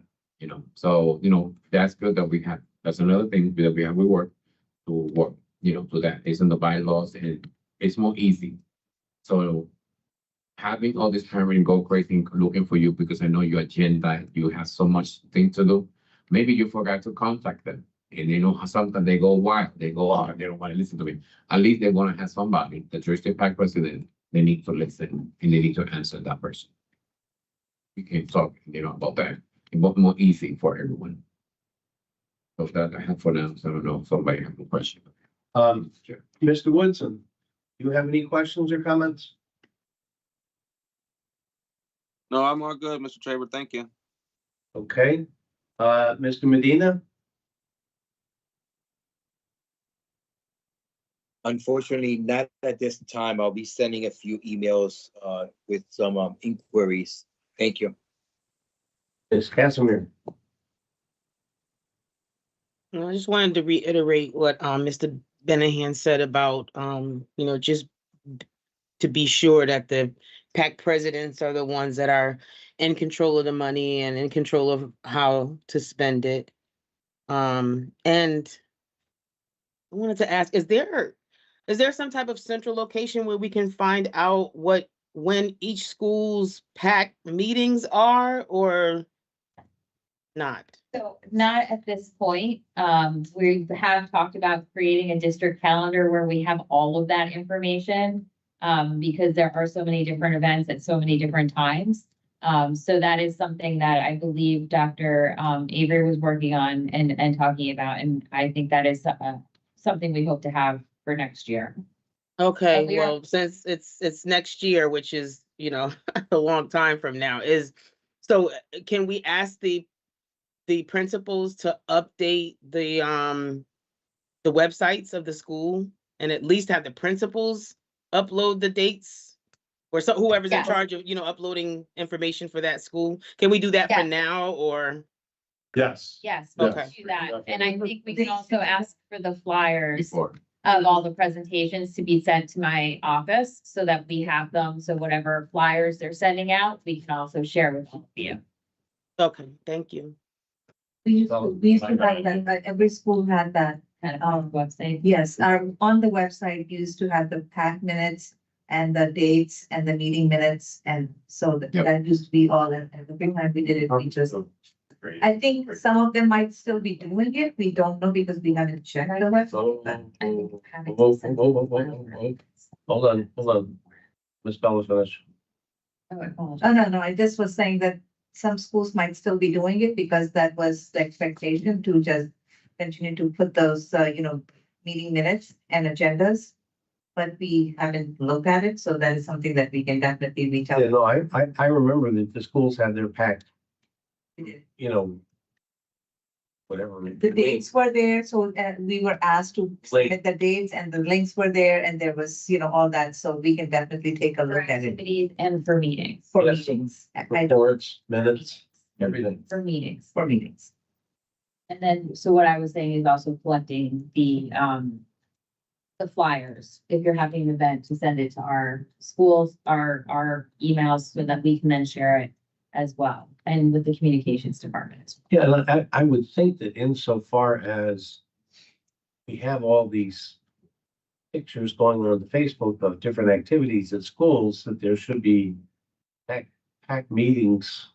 And I know some schools are featuring some events Yeah. at their schools that are. So if you look at some of the schools also put their calendars, monthly calendars, and on the monthly calendar, you will see the SGC and PAC meetings. Right. Dates and the event dates, and then you had a separate within, the drop-down menus, you would have your PAC events for the year, you will have PAC dates for the school year, and then as you have your meeting, you were supposed to put the meeting minutes there because it needed to be public. And we are hoping to have action plans and work on action plans earlier, more like in June for next school year to think about too, if the president is continuing, just so that we know that they have something set in mind before August, so that when we get back together in August, they can review what they thought about and then be closer to having a final action plan. Okay, so because it's of the hour. And there are two. I'm sorry, Ms. Casimir, I don't know if you were done. I apologize. No, I just wanted to mention that it's, you know, in a perfect world, you know, we all have all those things on the individual school sites, but not every single school updates their website. So I think the idea of her sending the flyers out as she receives them, you know, is an excellent idea. It's just a fix for now until we can get everybody updated. That's all. Thank you. Yes. And I realize, Ms. Perez, you're here now. I was gonna ask you if you had any comments or questions. I don't have any questions. Thank you. Okay. What I was gonna say is that what I'd like to do is continue this discussion at the next meeting with a report on sort of the health of those schools, if you will, in quotes. Because this gives us one aspect of the health of the school. How are they doing on spending their money? This discussion we just had, we can, between now and the next meeting, do a survey of how many of them do have this information that Ms. Casimir was asking about. And so let's sort of, you know, we're sort of just curious as to how many of them are having regular monthly meetings, and how many of them aren't, you know, type of question, and how many of them is that visible? And so let's try and take a look, because let's assess the health of these PACs, functioning of these PACs. And I did really want to know, and I don't know why Ms. Heron isn't here tonight. Why isn't she here tonight? We have not required her to be here. We can figure it, is, you know, like the favor, the director was going to respond to the question. Okay, because I was interested in what kind of training had we done more specifically with these PAC presidents. And how many of them are participating, and I get the point, we've been meeting, you and Jeanette, or Miss Heron with the PAC presidents, but how many of them are there and how many attended? And how many schools are really participating? And so I think I'd like to have a more specific discussion at the next meeting about, but by then it's after the 21st, so that's gonna, you know, we'll get a final report on the spending too. But that, I'd like to know sort of the training. It's really, we've had somebody on staff for an entire, not eight months, whatever, of the school year. How did we do? What kind of training did we do? What did we do to recruit? You know, how is that gone and not gone? You know, I didn't quite understand your comment about big groups versus smaller focus. But I think that, you know, I don't ever recall big groups versus smaller focus. I remember us scheduling a meeting at Blackwell, a PAC meeting, and it would be if there were openings or vote elections, it would be announced and, you know, but that would usually come at the open house or the welcome back meeting at the beginning of the year. Somebody would, well, I know it was before report card, it was at the open house at the beginning of the year.